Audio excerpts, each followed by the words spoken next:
जय हिंद प्यारे साथियों, ऑन एग्जाम जीके में आप सभी का स्वागत है। आज की ये वीडियो आने वाले यूपी के सभी एग्जाम के लिए बहुत ही महत्वपूर्ण होने वाली है, क्योंकि इस वीडियो के अंतर्गत प्राचीन भारत एंशियंट हिस्ट्री के वो क्वेश्चन कराने वाले हैं जो अभी तक यूपी आयोग के द्वारा पूछे गए हैं। साथ ही में व्याख्या भी करने वाले हैं, जो कि बहुत ही महत्वपूर्ण ये वीडियो आप सभी के लिए होने वाली है। आप जो भी एग्ज़ाम देने वाले हैं, तो चलिए आज की वीडियो शुरू करते हैं। दोस्तों, सबसे पहले सिंधु घाटी सभ्यता से संबंधित क्वेश्चन को करते हैं। पहला सवाल है, निम्नलिखित में से किस युग में तांबे का पहली बार उपयोग किया गया था? तो इसका राइट आंसर हो जाएगा ताम्र पाषाण युग में तांबे का पहली बार उपयोग किया गया था। बी करेक्ट ऑप्शन हो जाएगा। दोस्तों, ये क्वेश्चन यूपी पीटी 2022 शिफ्ट 1 में पूछा गया है। आइए इसकी डिटेल व्याख्या देखते हैं। तो इसके अंतर्गत ताम्र पाषाण युग नवपाषाण युग के बाद शुरू होता है। यह लगभग 2000 ईसा पूर्व से 1500 ईसा पूर्व के आसपास कांस्य युग का ही एक भाग माना जाता है। इस काल में मनुष्य पत्थर के औजारों के साथ साथ तांबे के औजार भी उपयोग करने लग गया था। ये ध्यान रखेंगे आप सभी लोग। दूसरा क्वेश्चन है, हड़प्पा के एक बंदरगाह का नाम लिखिए। तो लोथल हड़प्पा का एक बंदरगाह स्थल था। ऑप्शन नंबर ए इसका करेक्ट ऑप्शन है। दोस्तों, ये भी क्वेश्चन यूपी पीटी में पूछा गया है। लोथल हड़प्पा कालीन बंदरगाह स्थल है। यह भारत के गुजरात राज्य में भोगवा नदी के तट पर स्थित है। दोस्तों, ये जो डिटेल व्याख्या कर रहे हैं, इससे आपके क्वेश्चन बन सकते हैं, क्योंकि दोस्तों इसके अंतर्गत पूरे टॉपिक को क्लियर कर लिया जाता है जो भी ऑप्शन आपके आते हैं। तो लोथल हड़प्पा कालीन बंदरगाह स्थल है। यह भारत के गुजरात राज्य में भोगवा नदी के तट पर स्थित है। इसकी खोज सन 1955-60 में रंगनाथ राव के द्वारा की गई थी। लोथल को मिनी हड़प्पा के नाम से भी जाना जाता है। दोस्तों, यहाँ पे ये क्वेश्चन इंपॉर्टेंट है। ये पूछ सकता है कि लोथल को किस नाम से जाना जाता है। तो इसको मिनी हड़प्पा के नाम से भी जाना जाता है। लोथल के पूर्वी भाग में 223 मीटर लंबा, 35 मीटर चौड़ा एवं 38 मीटर गहरा गोदीवाड़ा बंदरगाह के साक्ष्य मिले हैं। ये ध्यान रखेंगे आप सभी लोग।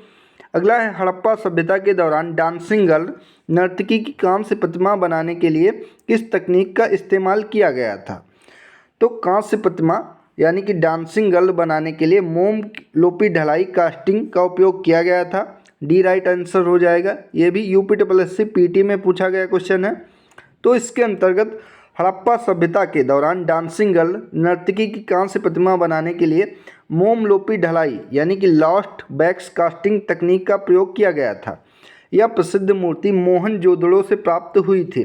दोस्तों, ये क्वेश्चन कई बार पूछा गया है कि डांसिंग गर्ल की मूर्ति कहाँ से प्राप्त हुई थी। तो इसकी मूर्ति मोहनजोदड़ो से प्राप्त हुई थी। हड़प्पा सभ्यता विश्व की प्राचीनतम नगरीय सभ्यताओं में से एक है। इसका विस्तार पश्चिमोत्तर भारत में था। ध्यान रखेंगे आप सभी लोग। अगला है, 6वीं-5वीं शताब्दी ईसा पूर्व में तुर्की के लोगों ने सिंधु के पूर्व में लोगों द्वारा इस्तेमाल की जाने वाली भाषा को क्या कहा है? तो इसे हिंदवी नाम दिया है। ऑप्शन नंबर 20 का राइट ऑप्शन हो जाएगा। दोस्तों, ये यूपी 1 रक्षक में पूछा गया क्वेश्चन है। आइए इसकी व्याख्या देखते हैं। तो 5वीं शताब्दी ईसा पूर्व में तुर्की लोगों ने सिंधु के पूर्व में लोगों द्वारा इस्तेमाल की जाने वाली भाषा को हिंदवी कहा था। 6वीं-5वीं शताब्दी ईसा पूर्व में सिंधु नदी के पूर्व के क्षेत्र को संदर्भित करने के लिए फारसी शब्द हिंदू का प्रयोग किया गया है। तुर्कों ने सिंधु के पूर्व के लोगों को हिंदू, उनकी भूमि को हिंदुस्तान और उनकी भाषा को हिंदवी कहा है। ध्यान रखेंगे आप सभी लोग। अगला है, हड़प्पा संस्कृत की मोहर और टेराकोटा कला पर निम्नलिखित में से किस जानवर को दर्शाया नहीं गया है? तो इनमें से गाय को दर्शाया नहीं गया है, बाकी बाघ, गैंडा, हाथी को दर्शाया गया है। तो 20 का राइट आंसर हो जाएगा। आइए इसकी व्याख्या देखते हैं। तो इसके अंतर्गत हड़प्पा संस्कृत की मोहर और टेराकोटा कला पर गाय को नहीं दर्शाया गया था। इस काल की मोहरें वर्गाकार, त्रिकोणीय तथा आयताकार होती थी। मुद्रा लेख दाईं से बाईं ओर लिखा गया है। इस पर बैल, गैंडा, हाथी आदि का चित्र मिलता है। टेराकोटा पकी हुई मिट्टी से बनाई गई मूर्तियां होती थीं। टेराकोटा कला राजस्थान की प्रसिद्ध हस्तकलाओं में से एक है। ध्यान रखेंगे आप सभी लोग। अगला है, हड़प्पा काल का इनमें से कौन सा नगर 3 भागों में विभाजित था? इंपॉर्टेंट क्वेश्चन ये। तो हड़प्पा काल का धौलावीरा जो कि 3 भागों में विभाजित नगर था। डी इसका राइट ऑप्शन हो जाएगा। आइए इसकी व्याख्या देखते हैं। तो हड़प्पा काल का पूरा स्थल धौलावीरा गुजरात के कच्छ के रण के मध्य स्थित द्वीप खादिर में स्थित है। धौलावीरा 3 भागों में विभाजित नगर था। नगर के महाप्रसाद वाले भाग के उत्तर में एक विस्तृत, संपूर्ण एवं व्यापक समतल मैदान के अवशेष मिले हैं। इसके उत्तर में नगर का मध्य भाग है जिसे पुर की संज्ञा दी गई है। इसके पूर्व में नगर का तीसरा महत्वपूर्ण भाग स्थित है जिसे निचला शहर या अवम नगर कहा जाता है। यह भारत के स्थित सिंधु सभ्यता का दूसरा सबसे बड़ा नगर है। धौलावीरा की खोज 1967-68 में जेपी जोशी ने की थी। धौलावीरा से विशाल जलाशय के साक्ष्य प्राप्त हुए हैं। ध्यान रखेंगे आप सभी लोग। अगला क्वेश्चन है, निम्नलिखित में से कौन सा सिंधु घाटी की सभ्यता से संबंधित स्थल नहीं है? तो कालीबंगा, रोपड़, लोथल, ये तीनों स्थल जो कि सिंधु घाटी सभ्यता से संबंधित स्थल हैं, जबकि पाटलिपुत्र इससे संबंधित नहीं है।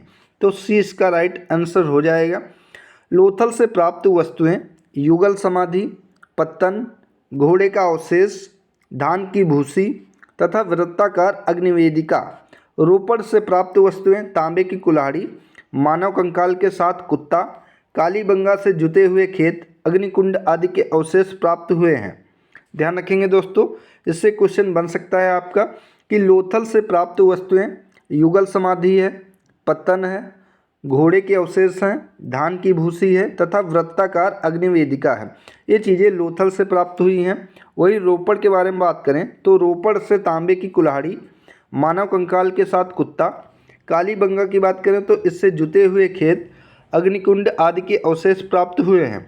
वहीं अगर हम पाटलिपुत्र की बात करें तो पाटलिपुत्र मौर्य साम्राज्य की राजधानी थी जहां तृतीय बौद्ध सभा आयोजित की गई थी, जिसके अध्यक्ष मोगलीपुत्र तिस थे जो कि शासक अशोक से संबंधित थे। अतः पाटलिपुत्र सिंधु घाटी सभ्यता से संबंधित स्थल नहीं है। ध्यान रखेंगे आप सभी लोग। अगला है, मोहनजोदड़ो शब्द का शाब्दिक अर्थ क्या होता है? तो मोहनजोदड़ो शब्द का शाब्दिक अर्थ होता है माउंट ऑफ द डेड, यानी कि मृतकों का टीला। ऑप्शन नंबर 20 का राइट ऑप्शन हो जाएगा। आइए इसकी व्याख्या देखते हैं। तो सिंधु घाटी सभ्यता एक नगरीय सभ्यता थी। ये कई बार क्वेश्चन पूछा गया है कि सिंधु घाटी की सभ्यता कैसी सभ्यता है, ग्रामीण, नगरीय, इस तरीके से ऑप्शन देता है, तब आपका आंसर हो जाएगा कि सिंधु घाटी सभ्यता जो कि एक नगरीय सभ्यता थी।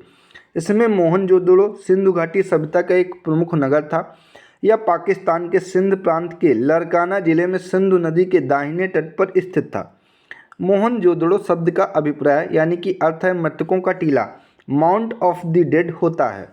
सिंधु घाटी सभ्यता में प्राप्त वृहद स्नानागार मोहनजोदड़ो नगर से ही प्राप्त हुआ था, जिसके मध्य स्थित स्नान कुंड लगभग 7.01 मीटर चौड़ा, 11.89 मीटर लंबा तथा 2.44 मीटर गहरा है।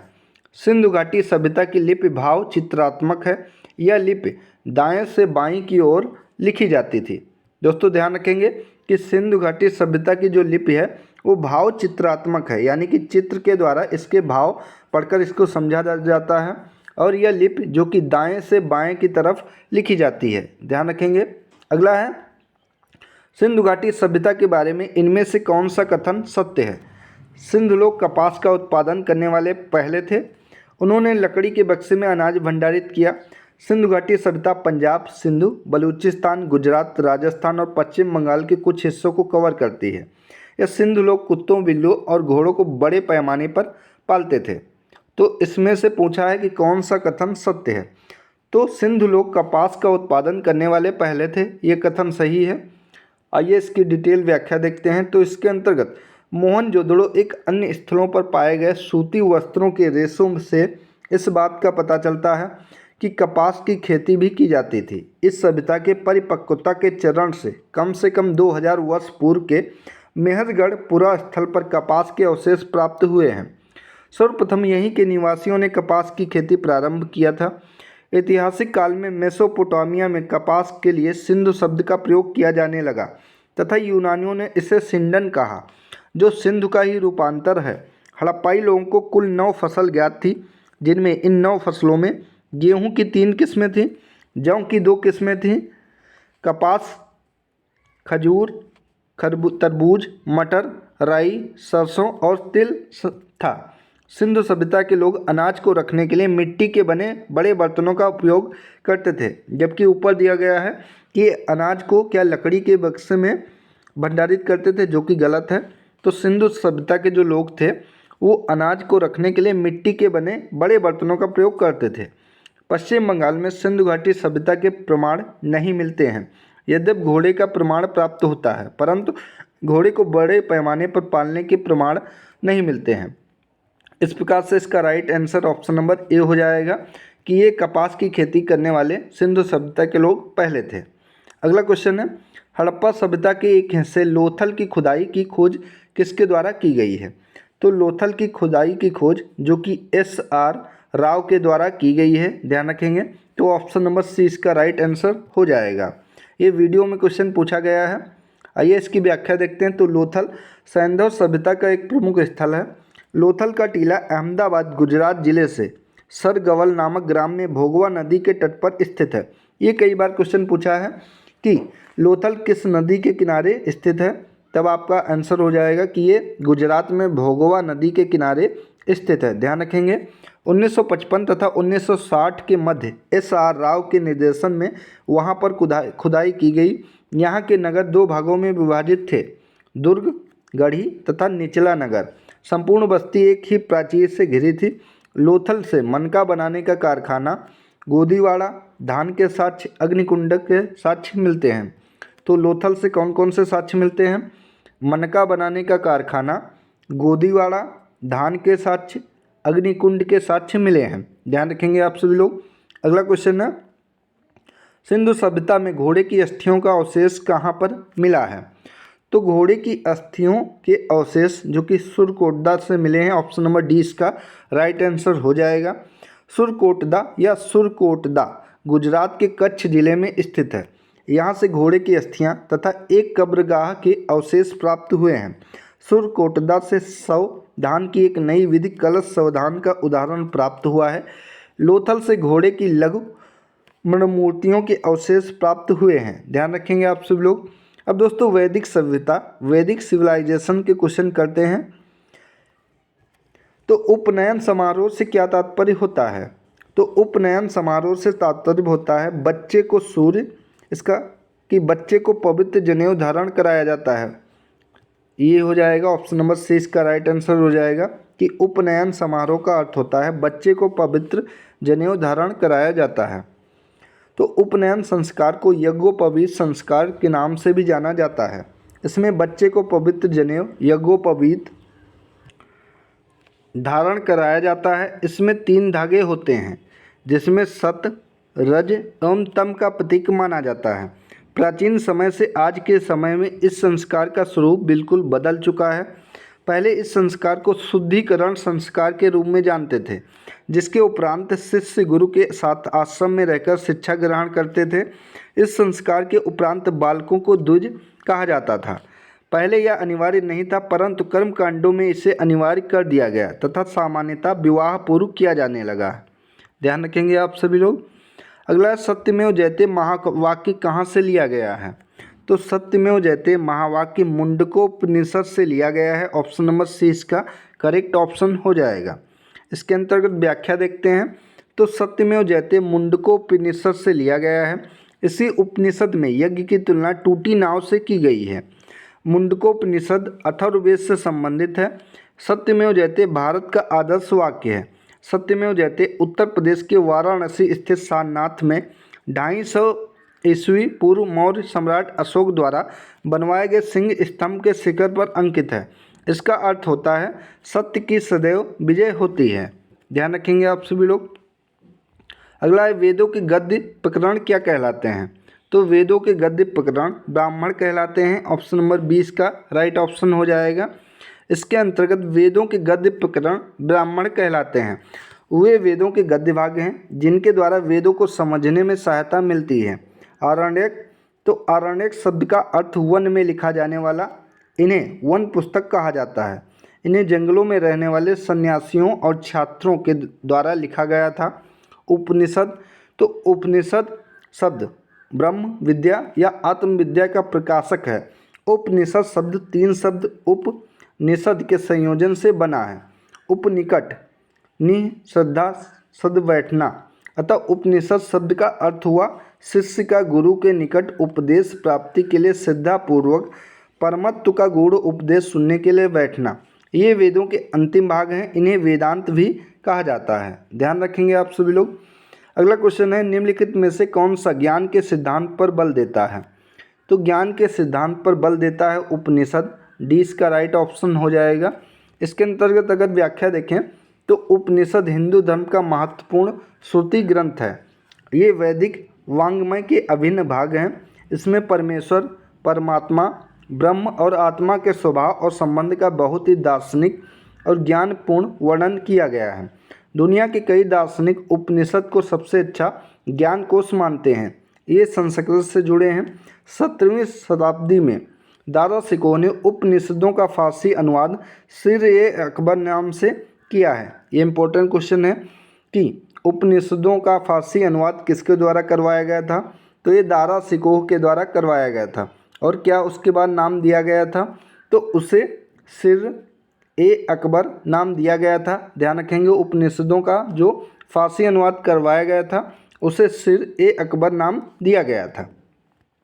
अगला है, ऋग्वेद में निम्नलिखित में से किस देवता के सर्वाधिक महत्ता का वर्णन है?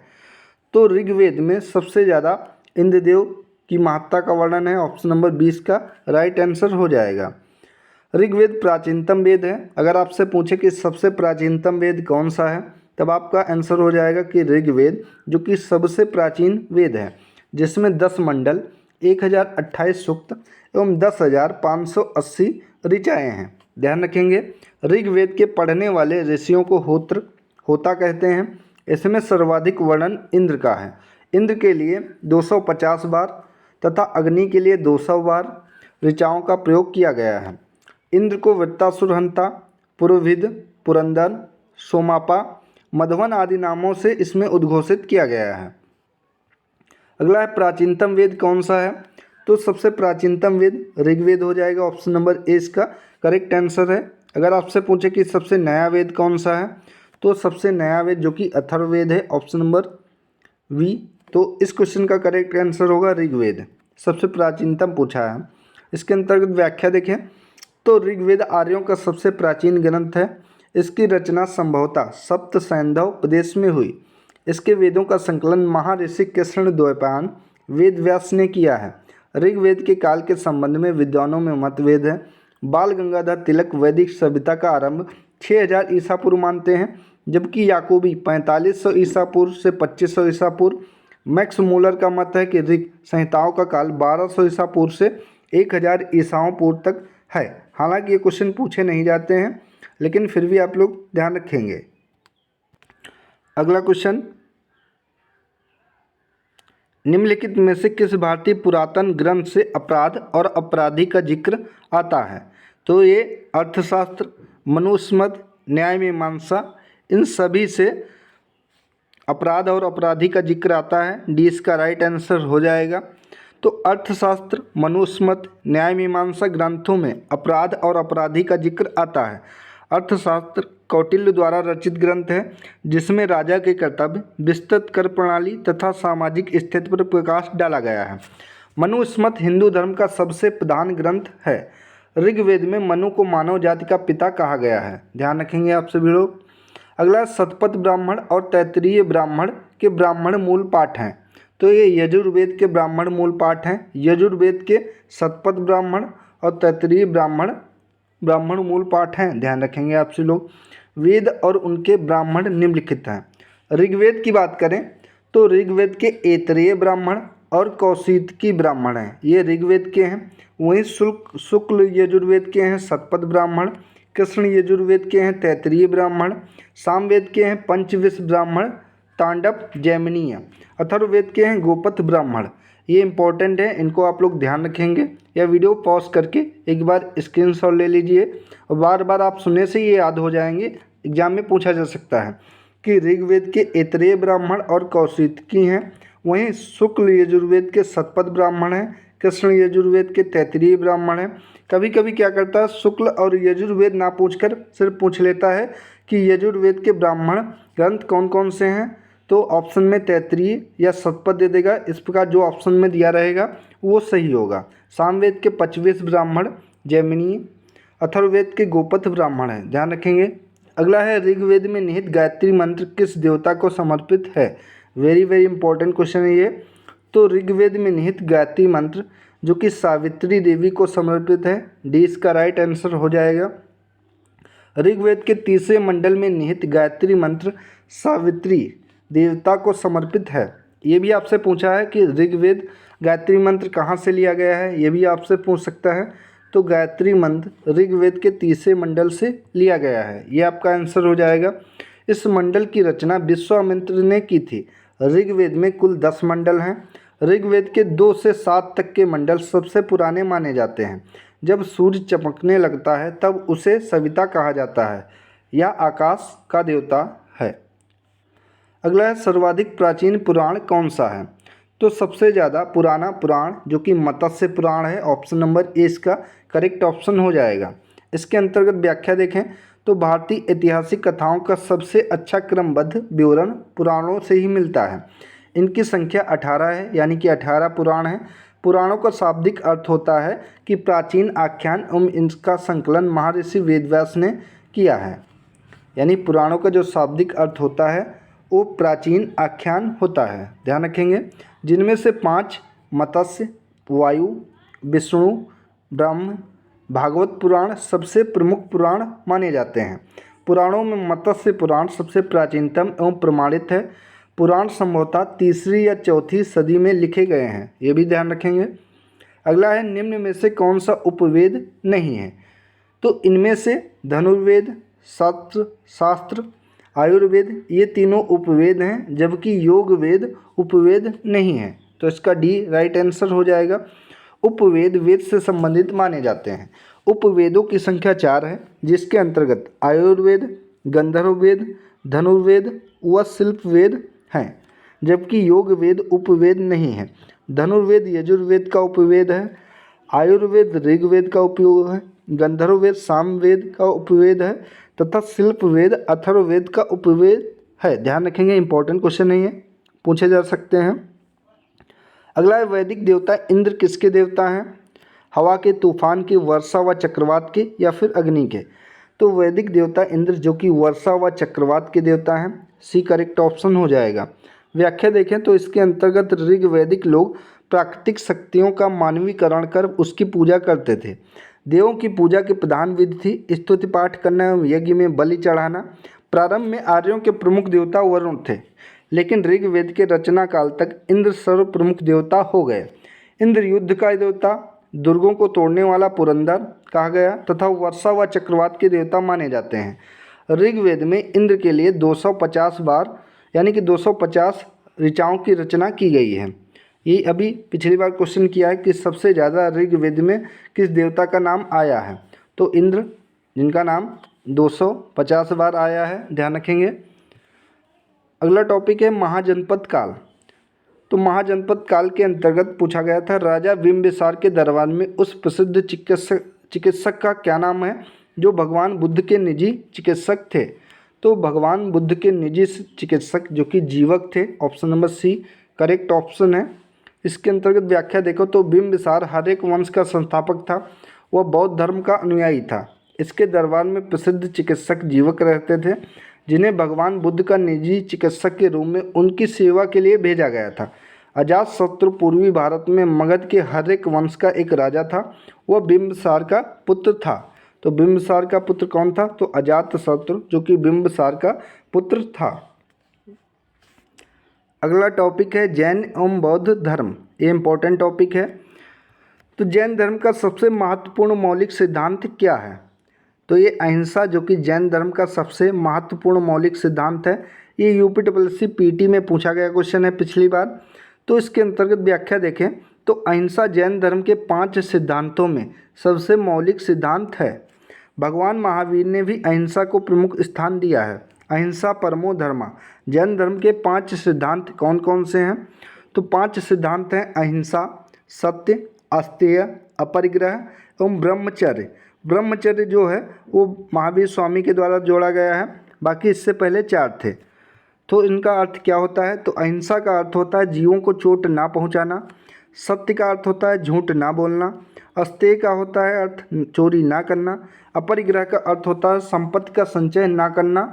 और ब्रह्मचर्य का अर्थ होता है कि किसी स्त्री से संसर्ग की मनाही ना करना। ये ध्यान रखेंगे आप सभी लोग। अगला, गौतम बुद्ध को ज्ञान किस नदी के तट पर प्राप्त हुआ था? तो निरंजना नदी के तट पर गौतम बुद्ध को ज्ञान की प्राप्ति हुई थी। डी इसका राइट आंसर हो जाएगा, ध्यान रखेंगे। गौतम बुद्ध बौद्ध धर्म के संस्थापक थे। उन्होंने 29 वर्ष की अवस्था में गृह त्याग दिया। उनके गृह त्याग की इस घटना को बौद्ध साहित्य में महाविनिष्क्रमण कहा जाता है।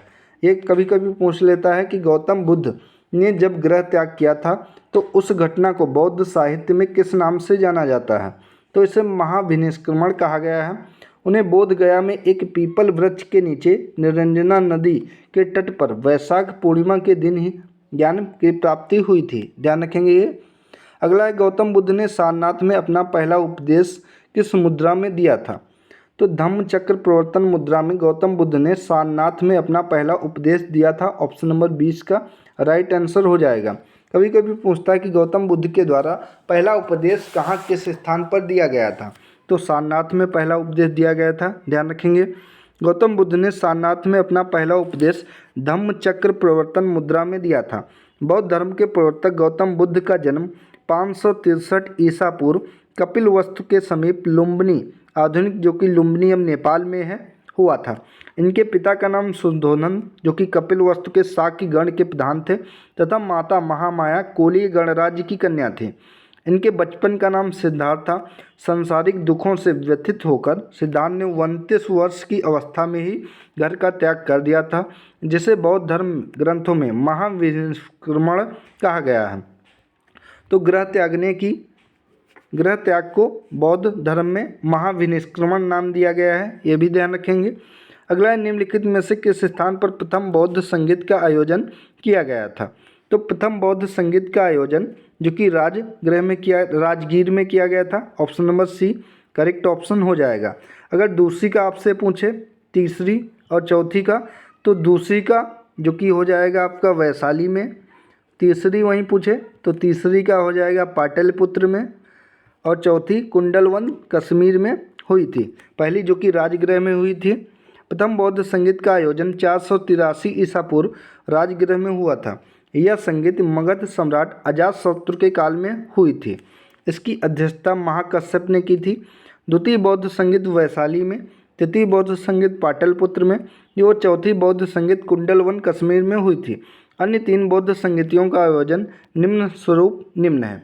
अगर द्वितीय की बात करें तो द्वितीय बौद्ध संगीत जो कि 383 ईसा पूर्व वैशाली में हुई थी, सबकामी की अध्यक्षता में कालाशोक के शासनकाल में।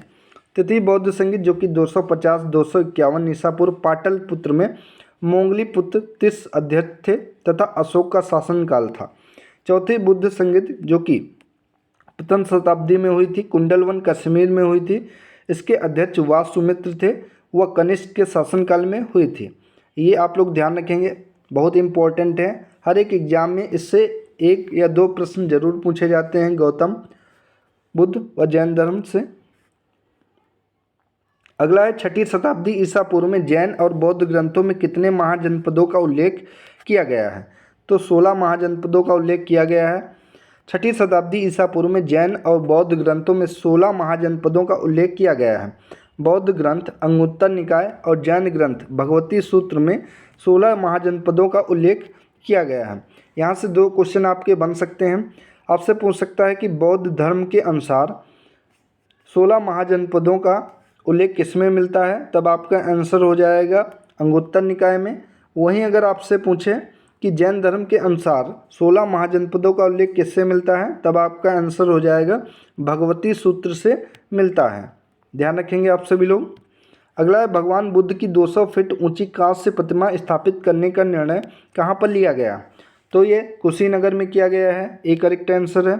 दिसंबर 2013 में उत्तर प्रदेश के पूर्व मुख्यमंत्री अखिलेश यादव ने मैत्रेय परियोजना के तहत सबसे ऊंची 200 फीट भगवान बुद्ध की कांस्य प्रतिमा उनके महापरिनिर्वाण स्थल कुशीनगर में स्थापित करने का निर्णय लिया गया है। यहाँ से एक और क्वेश्चन बनता है कि गौतम बुद्ध की जो मृत्यु हुई थी उसे किस नाम से जाना जाता है या कहा जाता है, तो महापरिनिर्वाण के नाम से जाना जाता है।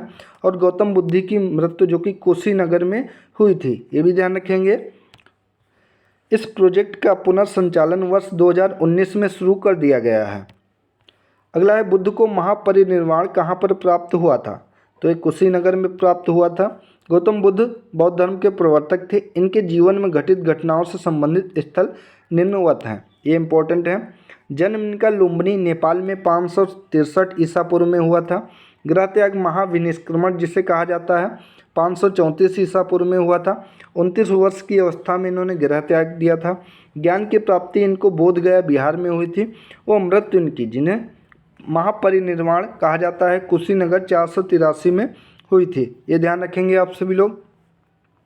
अगला, किस स्मारक से गौतम बुद्ध ने दुनिया के लिए बौद्ध धर्म के अपने दिव्य ज्ञान का प्रचार प्रसार किया है, तो ये महाबोधि मंदिर समूह से प्रचार प्रसार किया है। इसके अंतर्गत महाबोधि मंदिर बिहार के गया जिले में स्थित है। इसका निर्माण 3वीं शताब्दी में सम्राट अशोक ने करवाया था। वर्तमान मंदिर 5वीं या 6वीं शताब्दी में बनवाया गया, जो कि पूरी तरह से ईंटों से निर्मित है। यहीं पर गौतम बुद्ध को वैशाख पूर्णिमा के दिन पीपल वृक्ष के नीचे निरंजना नदी के तट पर ज्ञान की प्राप्ति हुई और वे बुद्ध कहलाए। बुद्ध बनने के पश्चात सर्वप्रथम तपसु और भल्लिक नामक 2 बंजारों को बोध गया में ही बौद्ध धर्म में दीक्षित किया और बौद्ध धर्म का प्रचार किया। महाबोधि मंदिर समूह को वर्ष 2002 में यूनेस्को द्वारा विश्व विरासत स्थल सूची में शामिल कर लिया गया है, ध्यान रखेंगे आप सभी लोग। अगला है, गौतम बुद्ध ने में धम्म चक्र प्रवर्तन सूत्र यानी कि धर्म चक्र प्रवर्तन सूत्र का उपदेश कहाँ पर दिया है, तो ये सारनाथ में दिया है। पहला उपदेश, महात्मा गौतम बुद्ध के प्रथम उपदेश को धर्म चक्र प्रवर्तन कहा जाता है। गौतम बुद्ध ने अपना प्रथम उपदेश 5 ब्राह्मणों को सारनाथ उत्तर प्रदेश वाराणसी में दिया था। सारनाथ को ऋषि पट्टनम नाम से भी जाना जाता है। कभी कभी ऑप्शन में सारनाथ ना पूछकर आपसे पूछेगा ऋषि पट्टनम, तो ये आपका सही आंसर हो जाएगा। ऋषि पट्टनम या सारनाथ एक ही नाम है दोनों। गौतम बुद्ध ने अपना सर्वाधिक उपदेश कौशल देश की राजधानी श्रावस्ती में दिया है। अगर आपसे पूछे कि गौतम बुद्ध के द्वारा सबसे ज़्यादा उपदेश कहाँ पर दिए गए हैं, तब आपका आंसर हो जाएगा श्रावस्ती में सबसे ज़्यादा उपदेश गौतम बुद्ध के द्वारा दिए गए हैं। ध्यान रखिए आप सभी लोग। इनकी मृत्यु अगर पूछे तो मृत्यु कहाँ हुई थी, तो कुशीनगर में महापरिनिर्वाण या मृत्यु हुई थी। पहला उपदेश जो कि सारनाथ या ऋषिपट्टनम में दिया था। ज्ञान किस नदी के किनारे प्राप्त हुआ था, तो निरंजना नदी के किनारे पीपल वृक्ष के नीचे इनको ज्ञान प्राप्त हुआ था वैशाख पूर्णिमा में। ये सभी पॉइंट आप लोग ध्यान रखेंगे, परीक्षा के दृष्टि से बहुत ही महत्वपूर्ण है। अगला है, वो उस स्थान का नाम बताएं जहाँ बौद्धों की मान्यता के अनुसार गौतम बुद्ध ने अपनी मृत्यु के बाद परिनिर्वाण प्राप्त किया है, तो ये कुशीनगर में प्राप्त किया है। Option number B correct answer है। इसके अंतर्गत बौद्ध धर्म के प्रवर्तक महात्मा बुद्ध की मृत्यु 80 वर्ष की अवस्था में यानी कि 483 ईसा पूर्व में कुशीनगर में चुंद लोहार के यहाँ शुकर माधव भोजन ग्रहण करने के बाद हो गई, जिसे बौद्ध धर्म में महापरिनिर्वाण कहा गया है, ध्यान रखेंगे। अगला है, पाली में बौद्ध ग्रंथों को आमतौर पर त्रिपिटक यानी कि 3 फोल्ड बास्केट कहा जाता है। इनमें से कौन सा त्रिपिटकों में से नहीं है, तो त्रिपिटक थे सुत्त पिटक, विनय पिटक और अभिधम्म पिटक। ये तीनों पिटक जिन्हें बुद्ध धर्म में त्रिपिटक नाम दिया गया है, लेकिन उपासका पिटक कोई भी नहीं है, तो इस प्रकार इसका राइट आंसर हो जाएगा ऑप्शन नंबर सी। बुद्ध ने कोई पुस्तक नहीं लिखी थी, इनके उपदेश मौखिक होते थे। बुद्ध की मृत्यु के बाद उनके शिष्यों ने बुद्ध के उपदेशों का संग्रह त्रिपिटकों में किया है। इनकी रचना पाली भाषा में की गई है। त्रिपिटक में सुत्त पिटक धर्म संबंधी बातों की चर्चा की गई है। अभिधम्म पिटक के अंतर्गत दार्शनिक विचारों का संकलन किया गया है और विनय पिटक के अंतर्गत नीति संबंधी बातों का उल्लेख किया गया है, ध्यान रखेंगे। त्रिपिटक निम्नलिखित में से किससे संबंधित है, तो ये बौद्ध धर्म से संबंधित है। त्रिपिटक पाली त्रिपिटक शब्द इसका होता है 3 पिटारी।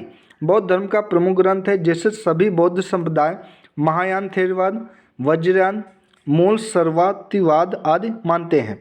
यह बौद्ध धर्म के प्राचीनतम ग्रंथ हैं जिसमें भगवान बुद्ध के उपदेश संग्रहित हैं। यह ग्रंथ पाली भाषा में लिखा गया है और विभिन्न भाषाओं में अनुवादित है। अगर आपसे पूछे कि गौतम बुद्ध की भाषा क्या थी या बुद्ध धर्म की भाषा कौन सी थी, तो पाली भाषा थी। ध्यान रखेंगे आप सभी लोग। ज्ञान प्राप्त करने के बाद गौतम को किस रूप में जाना जाने लगा, तो ज्ञान प्राप्त करने के बाद गौतम को बुद्ध के रूप में जाना जाने लगा। बी राइट आंसर हो जाएगा। गौतम बुद्ध का जन्म लुम्बिनी में 563 ईसा पूर्व हुआ था। गौतम बुद्ध ने बिहार के बोध गया में ज्ञान की प्राप्ति महाबोधि वृक्ष जिसे पीपल, इसके नीचे कई वर्षों तक कठिन तपस्या की थी तथा कठोर साधना की थी। उसके बाद इनको ज्ञान की प्राप्ति हुई थी। ज्ञान प्राप्ति के बाद सिद्धार्थ को गौतम से बुद्ध एवं तथागत के रूप में जाना जाने लगा। इनका एक दूसरा भी नाम है। इनको ज्ञान प्राप्ति के बाद बुद्ध या तथागत के नाम से जाना जाने लगा। ध्यान रखेंगे आप सभी लोग। बोध गया एक महत्वपूर्ण बौद्ध तीर्थ केंद्र क्यों है, इसका कारण क्या है? क्योंकि गौतम बुद्ध यहाँ पर पैदा हुए थे, क्योंकि गौतम बुद्ध ने यहाँ ज्ञान की प्राप्ति की थी, क्योंकि गौतम बुद्ध ने ज्ञान प्राप्त करने के बाद यहाँ उपदेश दिया था, या फिर क्योंकि गौतम बुद्ध ने यहाँ पर निर्वाण प्राप्त किया था। तो बोध गया इसलिए फेमस है या प्रसिद्ध है क्योंकि गौतम बुद्ध ने यहाँ पर ज्ञान की प्राप्ति की थी। 20 का राइट आंसर हो जाएगा। बौद्ध धर्म के संस्थापक गौतम बुद्ध थे। गौतम बुद्ध का जन्म 563 ईसा पूर्व में कपिलवस्तु के लुम्बिनी नामक स्थान पर हुआ था। 35 वर्ष की आयु में वैशाख पूर्णिमा की रात निरंजना फाल्गुन नदी के किनारे गौतम बुद्ध को पीपल वृक्ष के नीचे बोध गया में ज्ञान की प्राप्ति हुई है। गौतम बुद्ध ने अपना सर्वप्रथम उपदेश सारनाथ, ऋषिपट्टनम या फिर मृगदांव में 5 ब्राह्मणों को दिया था, जिसे बौद्ध ग्रंथों में धर्म चक्र प्रवर्तन कहा गया है। बुद्ध ने अपने उपदेश जनसाधारण की भाषा पाली भाषा में दिए हैं। गौतम बुद्ध की मृत्यु 80 वर्ष की अवस्था में यानी कि 483 ईसा पूर्व कुशीनगर में हो गई, जिसे बौद्ध धर्म में महापरिनिर्वाण कहा गया है। ध्यान रखेंगे। अगला क्वेश्चन है, बुद्ध ने अपना पहला उपदेश कहाँ पर दिया था? तो सारनाथ या ऋषिपट्टनम में दिया था पहला उपदेश। बी करेक्ट आंसर हो जाएगा। बुद्ध को ज्ञान की प्राप्ति बोध गया में हुई तथा उन्होंने पहला धर्मोपदेश सारनाथ, ऋषिपट्टनम या फिर मृगदांव में दिया, जिसे बौद्ध ग्रंथों में धर्म चक्र प्रवर्तन कहा गया। ध्यान रखेंगे।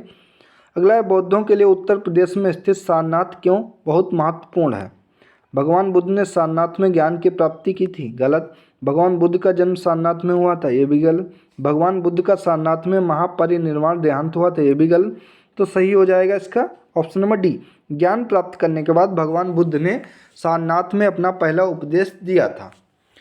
इसकी व्याख्या देखते हैं। तो इसके अंतर्गत गौतम बुद्ध ने ज्ञान प्राप्ति के बाद उत्तर प्रदेश के सारनाथ, ऋषिपट्टनम में 5 सन्यासी ब्राह्मणों को अपना पहला उपदेश दिया था, जिसे बौद्ध ग्रंथों में धर्म चक्र प्रवर्तन के नाम से जाना जाता है। अतः स्थल बौद्धों के लिए बहुत ही महत्वपूर्ण है। बुद्ध ने अपने जीवन काल में सर्वाधिक उपदेश कौशल देश की राजधानी श्रावस्ती में दिए हैं। इस बार ये क्वेश्चन आपकी यूपीडब्ल्यूएससी पीटी में पूछा जा सकता है। बहुत ही इंपॉर्टेंट है कि गौतम बुद्ध के द्वारा सबसे ज़्यादा उपदेश कहाँ पर दिए गए हैं? तो श्रावस्ती में दिए गए हैं। ध्यान रखेंगे आप सभी लोग। अगला है, मनुष्य जीवन का सर्वोत्तम ध्येय है कैवल्य, जिसका अर्थ क्या होता है? तो कैवल्य का अर्थ होता है कि इच्छाओं पर विजय प्राप्त करना। ऑप्शन नंबर सी इसका राइट आंसर हो जाएगा। इसकी व्याख्या देखते हैं। तो इसके अंतर्गत कैवल्य का अर्थ होता है इच्छाओं पर विजय प्राप्त करना। कैवल्य अर्थात ब्रह्म विद्या का वह ज्ञान जो संशय रहित और स्थायी हो, या विवेक उत्पन्न होने पर औपबाधिक दुख सुख, अहंकार, प्रारब्ध, कर्म और संस्कार के लोप हो जाने से आत्मा के चित्त स्वरूप होकर आवागमन से मुक्त हो जाने की स्थिति को ही कैवल्य कहते हैं। अगला है, 24वें जैन तीर्थंकर या अंतिम तीर्थंकर कौन थे? तो 24वें या अंतिम तीर्थंकर महावीर स्वामी थे। Option number C correct answer हो जाएगा। अगर आपसे पूछे कि 23वें कौन थे, तो 23वें थे पार्श्वनाथ। ध्यान रखेंगे आप सभी लोग। पार्श्वनाथ का संबंध उत्तर प्रदेश वाराणसी से है। और अगर आपसे पूछे कि जैन धर्म की स्थापना किसके द्वारा की गई थी, तो ऋषभदेव या आदिनाथ, जो कि पहले तीर्थंकर थे, इनके द्वारा जैन धर्म की स्थापना की गई थी। अगर आपसे पूछे कि जैन धर्म की वास्तविक संस्थापक कौन है? अगर वास्तविक आपसे पूछे तब महावीर स्वामी होगा। अगर पूछे कि स्थापना किसके द्वारा की गई थी तब आपका होगा ऋषभदेव या आदिनाथ, जो कि पहले तीर्थंकर थे, इनके द्वारा स्थापना की गई थी। तो उसका राइट आंसर हो जाएगा ऑप्शन नंबर सी। 24वें पूछा है। इसकी व्याख्या देखते हैं। तो महावीर स्वामी जैन धर्म के अंतिम एवं 24वें तीर्थंकर थे। महावीर स्वामी से पहले 23 तीर्थंकर जैन धर्म में हुए हैं। जैन धर्म के प्रथम तीर्थंकर ऋषभदेव या आदिनाथ थे। महावीर स्वामी ज्ञान प्राप्ति के बाद महावीर कहलाए, जिसका अर्थ होता है कि अपनी साधना में अतुल्य पराक्रम दिखाना। 23वें तीर्थंकर पार्श्वनाथ ने 4 महाव्रत जो कि हैं सत्य, अहिंसा, अस्तेय तथा अपरिग्रह का प्रतिपादन किया था, लेकिन बाद में महावीर स्वामी ने ब्रह्मचर्य नामक 5वां महाव्रत इसमें जोड़ा है। पहले जैन तीर्थंकर कौन थे? तो पहले ऋषभदेव या आदिनाथ थे। ऑप्शन नंबर ए इसका राइट आंसर हो जाएगा। इसकी व्याख्या देखते हैं। तो इसके अंतर्गत ऋषभदेव जैन धर्म के प्रथम तीर्थंकर थे। जैन धर्म में कुल 24 तीर्थंकर हुए हैं, जिनमें पहले ऋषभदेव, दूसरे अजितनाथ, 22वें अरिष्टनेमी, 23वें पार्श्वनाथ एवं 24वें महावीर स्वामी हैं। ऋषभदेव एवं अरिष्टनेमी का उल्लेख ऋग्वेद में तथा अजितनाथ का उल्लेख यजुर्वेद में मिलता है। इस धर्म के महात्माओं की उपाधि तीर्थंकर है। तीर्थंकर के नाम से महात्माओं को जानते हैं जैन धर्म में। अगला क्वेश्चन है, जैन धर्म में 3 रत्न, जिन्हें त्रिरत्न भी नाम दिया गया है और उन्हें निर्वाण का मार्ग कहा जाता है, वे कौन कौन से हैं? तो जैन धर्म में त्रिरत्न हैं सही विश्वास, सही ज्ञान और सही आचरण। ऑप्शन नंबर डी इसका सही आंसर हो जाएगा। आपको ये अच्छे से ध्यान रखना है, क्योंकि इसी तरीके का आप में सेम ऑप्शन देगा एग्जाम में, जिससे आप एग्ज़ाम में कंफ्यूज हो जाएंगे। तो आपको ध्यान रखना है कि सही विश्वास, सही ज्ञान और सही आचरण, ये ध्यान रखेंगे आप सभी लोग। व्याख्या देखें तो इसके अंतर्गत जैन धर्म के संस्थापक एवं प्रथम तीर्थंकर ऋषभदेव थे। महावीर स्वामी जैन धर्म के 24वें और अंतिम तीर्थंकर हुए हैं। महावीर स्वामी का जन्म 540 ईसा पूर्व में कुंडग्राम वैशाली में हुआ था। महावीर स्वामी ने अपने उपदेश प्राकृत अर्धमागधी भाषा में दिए हैं। यानी कि दोस्तों, जो जैन धर्म की भाषा है वो प्राकृत भाषा है, और बुद्ध धर्म की कौन सी भाषा है? तो बुद्ध धर्म की जो भाषा है वो पाली है। ये ध्यान रखेंगे, कभी कभी भाषाएं भी पूछ सकता है आपसे। जैन धर्म में निर्वाण की प्राप्ति के लिए 3 रत्न, जिन्हें त्रिरत्न नाम दिया है, का अनुशीलन आवश्यक है। जैन धर्म के त्रिरत्न हैं सम्यक दर्शन, सम्यक ज्ञान, सम्यक आचरण, जिसमें सम्यक दर्शन का अर्थ है सही विश्वास, सम्यक ज्ञान का अर्थ है सही ज्ञान और सम्यक आचरण का अर्थ है सुख दुख में समभाव आचरण। जैन धर्म में ईश्वर की मान्यता नहीं है, इसमें आत्मा की मान्यता है। महावीर स्वामी पुनर्जन्म एवं कर्मवाद में विश्वास करते हैं। अगला टॉपिक है दोस्तों मौर्य एवं मौर्योत्तर साम्राज्य। तो इसके अंतर्गत निम्नलिखित में से कौन सा वह व्यक्ति है जिसका नाम देवनाम प्रिय या प्रियदर्शी भी था? तो इसमें से मौर्य सम्राट अशोक है, जिसका देवनाम प्रिय या प्रियदर्शी नाम से भी जाना जाता है। Option number B right answer है। तो मौर्य सम्राट अशोक को देवनाम प्रिय प्रियदर्शी था, इसे कहा जाता है। यह बौद्ध धर्म के सबसे प्रतापी राजा थे। उनका शासनकाल 273 ईसा पूर्व से लेकर 232 ईसा पूर्व तक था। ध्यान रखेंगे आप सभी लोग। राजा कनिष्क के शासनकाल के दौरान दरबारी चिकित्सक का नाम क्या था? तो चरक, जो कि राजा कनिष्क के शासनकाल के दरबारी चिकित्सक थे। Option number C correct answer है। चरक कुषाण राजा कनिष्क के दरबारी चिकित्सक थे। वे आयुर्वेद के प्रख्यात विद्वान तथा कनिष्क के राजवैद्य थे। चरक रथ, चरक संहिता औषधि शास्त्र के ऊपर प्राचीनतम रचना है। उल्लेखनीय है कि कनिष्क की राज्यसभा में नागार्जुन, पार्श, वासुमित्र, मात्रचेट, संगरच आदि विद्वान निवास करते थे। ध्यान रखेंगे आप सभी लोग। अगला है नगर पालिका प्रशासन की एक विस्तृत प्रणाली की स्थापना के लिए निम्नलिखित में से सबसे प्रसिद्ध राजा का नाम क्या है? तो नगर पालिका प्रशासन की एक विस्तृत प्रणाली की स्थापना के लिए सबसे प्रसिद्ध राजा चंद्रगुप्त मौर्य हुए हैं। Option number B correct answer है। मौर्य काल में नगर पालिका प्रशासन की विस्तृत प्रणाली की स्थापना का श्रेय चंद्रगुप्त मौर्य को दिया जाता है। नगर शासन के लिए एक सभा होती थी, जिसका प्रमुख नागरक अथवा पूर्व मुख्य होता था। मेगस्थनीन ने पाटलिपुत्र के नगर परिषद की 5 सदस्यों की 6 समितियों का उल्लेख किया है। महत्वपूर्ण तथ्य क्या है? तो प्रथम समिति औद्योगिक कलाओं तथा कारीगरों का निरीक्षण करती थी। द्वितीय समिति विदेशी यात्रियों का भोजन, निवास, चिकित्सा का प्रबंध करती थी। तीसरी समिति जो कि जनगणना का हिसाब रखती थी।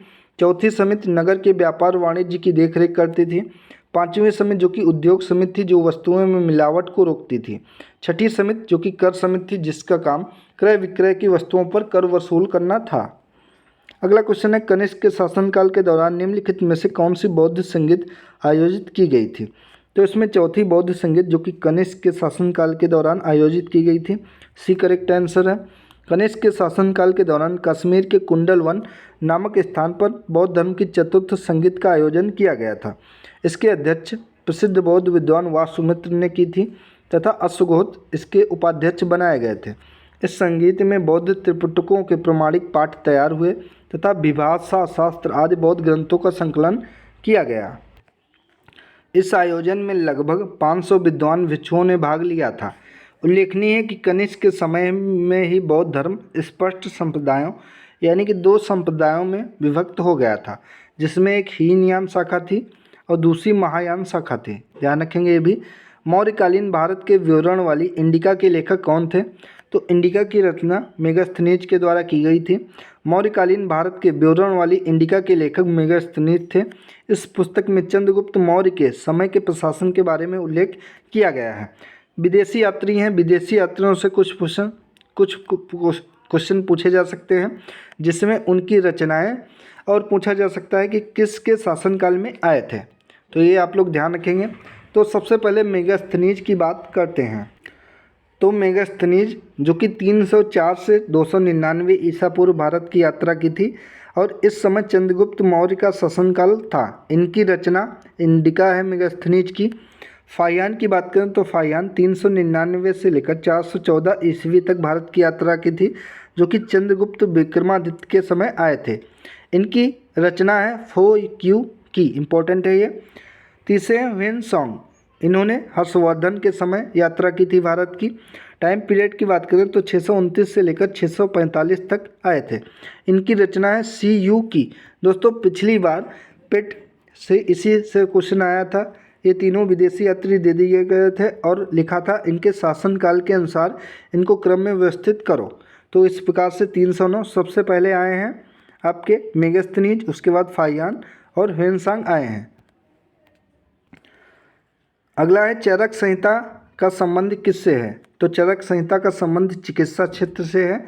चरक एक प्रसिद्ध आयुर्वेद के विद्वान थे जो कनिष्क कुषाण वंश के राज दरबार में रहते थे। इनकी प्रसिद्ध रचना चरक संहिता है। इसमें रोगनाशक एवं रोग निरोधक औषधियों का उल्लेख मिलता है। यह संस्कृत भाषा में लिखी गई पुस्तक है। अगला मौर्य अर्थव्यवस्था मुख्य रूप से किस पर निर्भर थी? तो कृषि अर्थव्यवस्था पर मौर्य अर्थव्यवस्था निर्भर थी। ऑप्शन नंबर ए इसका राइट ऑप्शन हो जाएगा। इसके अंतर्गत व्याख्या देखें तो इस काल में न केवल कृषि उत्पादन में वृद्धि हुई, बल्कि उद्योग, पशुपालन, व्यवसाय, खनिज उत्खनन और व्यापार में अति प्रगति हुई। आर्थिक अर्थव्यवस्था का आधार कृषि था। धीरे धीरे व्यापार का महत्व बढ़ने लगा। अर्थव्यवस्था में नई भूमि पर कृषि को प्रोत्साहन देने की बात भी की गई है। अगला क्वेश्चन है, अशोक के प्रधान शिलालेखों में सबसे बड़ा शिलालेख कौन सा है? तो सबसे बड़ा शिलालेख 13वां शिलालेख है। 13वें शिलालेख से ही हमें कलिंग युद्ध के बारे में पता चलता है। अशोक 273 ईसा पूर्व से 232 ईसा पूर्व के प्रधान शिलालेखों में 13वां शिलालेख सबसे बड़ा है। इसमें अशोक के शासन के 8वें वर्ष होने वाले कलिंग युद्ध का वर्णन मिलता है। इंपॉर्टेंट क्वेश्चन है, पूछ सकता है कि कलिंग युद्ध का वर्णन कौन से शिलालेख से हमको मिलता है? तो आपका जवाब हो जाएगा 13वें शिलालेख से कलिंग युद्ध का वर्णन मिलता है। अगला क्वेश्चन है, अशोक के आक्रमण के दौरान कलिंग पूर्वी प्रांत की राजधानी कौन थी? तो ये तोसाली थी। Option number D right option हो जाएगा। राजस्व लेखपाल में पूछा गया क्वेश्चन है ये। तो अशोक के आक्रमण के दौरान कलिंग पूर्वी प्रांत की राजधानी तोसाली थी। अशोक ने राज्याभिषेक के 8वें वर्ष बाद अर्थात 9वें वर्ष में 261 ईसा पूर्व में कलिंग पर विजय प्राप्त की। इसका उल्लेख 13वें शिलालेख में मिलता है। इसी युद्ध के बाद अशोक ने धम्म विजय की नीति अपनाई थी। अगला है, देवनाम प्रिय नाम किसे दिया गया था? तो देवनाम प्रिय जैसे अशोक को दिया गया था। Option number B correct answer है। अशोक को उसके अभिलेखों में सामान्यतः देवनाम प्रिय संबोधित किया गया है। भाब्रू अभिलेख में अशोक को प्रियदर्शी जबकि मास्की में बुद्ध शाक्य कहा गया है। ये इंपॉर्टेंट दोनों क्वेश्चन है। पूछ सकता है कि किस अभिलेख से अशोक को प्रियदर्शी कहा गया है और किस अभिलेख में बुद्ध शाक्य कहा गया है। तो प्रियदर्शी जो कि भाब्रू अभिलेख में कहा गया है अशोक को, और बुद्ध शाक्य जो कि मास्की अभिलेख में कहा गया है। ध्यान रखेंगे आप सभी लोग। मास्की, गुजरा, नत्तूर और उडेगोलम अभिलेख में उसका नाम अशोक मिलता है। रुद्रदामन के जूनागढ़ अभिलेख में भी अशोक का उल्लेख मिलता है। ध्यान रखेंगे। अगला क्वेश्चन है, निम्नलिखित किनके बीच तक्षशिला शहर स्थित था। तो तक्षशिला शहर जो कि सिंधु और झेलम नदी के बीच में स्थित था। व्याख्या देखते हैं हम। तो तक्षशिला शहर सिंधु तथा झेलम नदी के बीच स्थित है। तक्षशिला पाकिस्तान के रावलपिंडी जिले में स्थित है। तक्षशिला प्राचीन काल में गांधार राज्य की राजधानी थी। रामायण के अनुसार भरत ने अपने पुत्र तक्ष के नाम पर इसका नाम तक्षशिला रखा। तक्षशिला प्राचीन काल से शिक्षा के लिए विश्वविख्यात रहा है। यहीं पर तक्षशिला विश्वविद्यालय स्थित था। अगला है, सम्राट अशोक का कौन सा शिलालेख कलिंग पर उसके विजय का उल्लेख करता है। तो ये 13वां शिलालेख करता है, अभी डिस्कस किया गया है। सम्राट अशोक द्वारा बनवाए गए कुल 14 शिलालेख प्राप्त हुए हैं, जिनमें से 13वां अभिलेख सबसे बड़ा माना जाता है। 13वें अभिलेख में सम्राट अशोक द्वारा कलिंग पर उसके विजय का उल्लेख मिलता है। नंद वंश के पतन के बाद कलिंग स्वतंत्र हो गया था, अतः सुरक्षा की दृष्टि से कलिंग को जीतना आवश्यक था। इस युद्ध में 1 लाख लोग मारे गए एवं 1.5 लाख लोग विस्थापित हुए, जिसका अशोक पर गहरा प्रभाव पड़ा और उसने युद्ध की नीति त्याग कर धम्म की नीति लागू की थी। ध्यान रखेंगे। अगला है, अशोक का सिंह चतुर्भुज स्तंभ शीर्ष में एक स्तंभ था। तो ये सारनाथ में स्थित है। Option number D correct answer है। अशोक का सिंह चतुर्मुख स्तंभ शीर्ष सारनाथ से लिया गया है। इस स्तंभ में 4 सिंह पीठ से पीठ सटाए बैठे हैं। इसे भारत सरकार ने राष्ट्रीय चिन्ह के रूप में स्वीकार किया है। अगर आपसे पूछे कि भारत सरकार के द्वारा राष्ट्रीय चिन्ह कहाँ से लिया गया है, तब आपका आंसर हो जाएगा सारनाथ, वाराणसी से भारत का राष्ट्रीय चिन्ह लिया गया है। ध्यान रखेंगे। अगला है, चंद्रगुप्त मौर्य के इस प्रसिद्ध राजनीतिक सलाहकार को निम्नलिखित सभी नामों से जाना जाता था। इसके अलावा चाणक्य, विष्णुगुप्त, कौटिल्य, समुद्रगुप्त। तो चाणक्य को कौटिल्य और विष्णुगुप्त के नाम से भी जाना जाता है, लेकिन समुद्रगुप्त एक दूसरे राजा हुए हैं। कौटिल्य को भारतीय राजनीतिक विचारों का जनक माना जाता है। इसके अन्य नाम विष्णुगुप्त और चाणक्य थे। इसने विश्व प्रसिद्ध पुस्तक अर्थशास्त्र की रचना की है, जो कि राजनीति, लोक प्रशासन और अर्थशास्त्र की प्रमाणिक पुस्तक है। मौर्य वंश की स्थापना में चाणक्य का महत्वपूर्ण योगदान है। कौटिल्य चंद्रगुप्त का प्रधानमंत्री था। कौटिल्य को भारत का मैकियावेली भी कहा जाता है, जबकि समुद्रगुप्त गुप्त साम्राज्य का महान सम्राट था। इसे भारत का नेपोलियन भी कहा जाता है।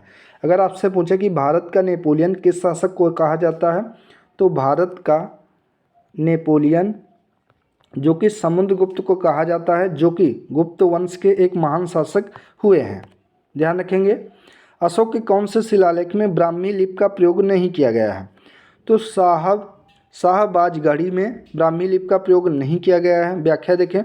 तो शाहबाजगढ़ी एक गांव व ऐतिहासिक स्थल है जो पाकिस्तान के मर्दाना जिले में स्थित है। यह स्थल सम्राट अशोक द्वारा स्थापित शिलालेख के लिए प्रसिद्ध है। इस शिलालेख में खरोष्टी लिपि का प्रयोग किया गया है। ये भी पूछ सकता है कि खरोष्टी लिपि का प्रयोग कौन से शिलालेख में किया गया है। तो शाहबाजगढ़ी में किया गया है। 30 जनवरी 2004 में यूनेस्को द्वारा इस ऐतिहासिक स्थल को विश्व विरासत सूची में शामिल किया गया है।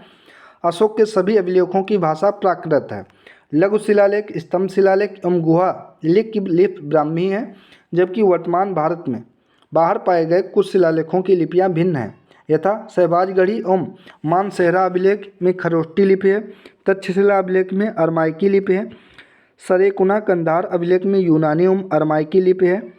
लगमान में अरमाइकी लिपि है। कभी कभी आपसे ये भी पूछ सकता है कि अशोक का कौन सा शिलालेख द्विभाषिक है, यानी कि 2 भाषाओं में लिखा गया है। तो ये सरेकुना कंधार अभिलेख है, जो कि यूनानी एवं अरमाइकी लिपि में लिखा गया है। इंपॉर्टेंट क्वेश्चन है, आपसे पूछा जा सकता है। अगला क्वेश्चन है, निम्नलिखित में से मौर्य कला का सर्वोत्तम प्रतिमान कौन सा है। तो मौर्य कला का सर्वोत्तम प्रतिमान है स्तंभ। Option number A right option हो जाएगा। इसकी व्याख्या देखें तो मौर्य कला का सर्वोत्तम प्रतिमान स्तंभ है। मौर्य कला का विकास भारत में मौर्य साम्राज्य के युग में 4वीं से 2वीं सदी ईसा पूर्व हुआ है। सारनाथ और कुशीनगर जैसे धार्मिक स्थानों के रूप में स्वयं सम्राट अशोक ने इसकी संरचना की है। ध्यान रखेंगे। अगला, निम्नलिखित में से कौन सा अशोक के साम्राज्याधीन नहीं था? कश्मीर, गुर्जर, कर्नाटक, कामरूप। तो कामरूप जो कि अशोक के साम्राज्याधीन नहीं था, ये साउथ में था, दक्षिण भारत में।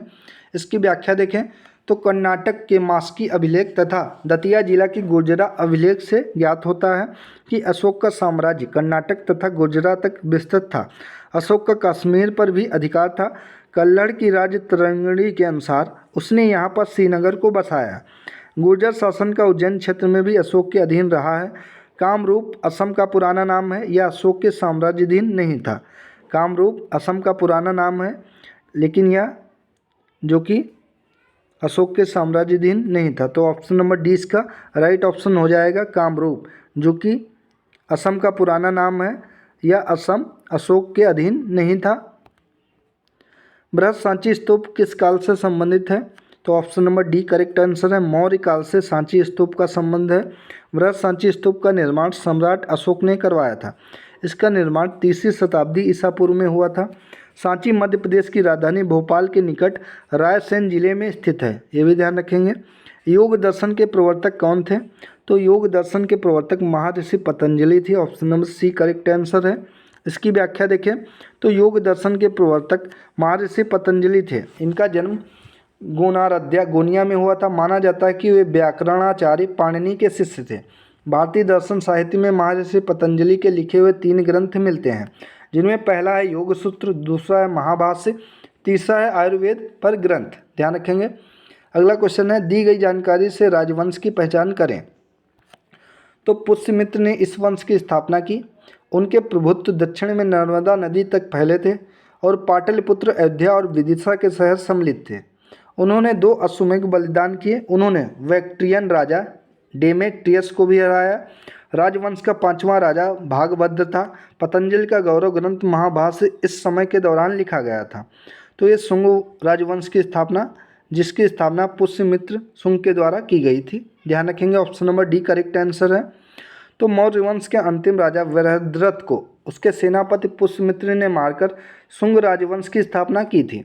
मालविकाग्नि मित्रम तथा दिव्यावदान के अनुसार पुष्यमित्र का साम्राज्य उत्तर में हिमालय से लेकर बरार विदर्भ तक, पश्चिम में पंजाब से लेकर पूर्व मगध तक विस्तृत था। शुंग राजवंश के शासनकाल में ही पतंजलि ने महाभाष्य की रचना की है। ध्यान रखेंगे।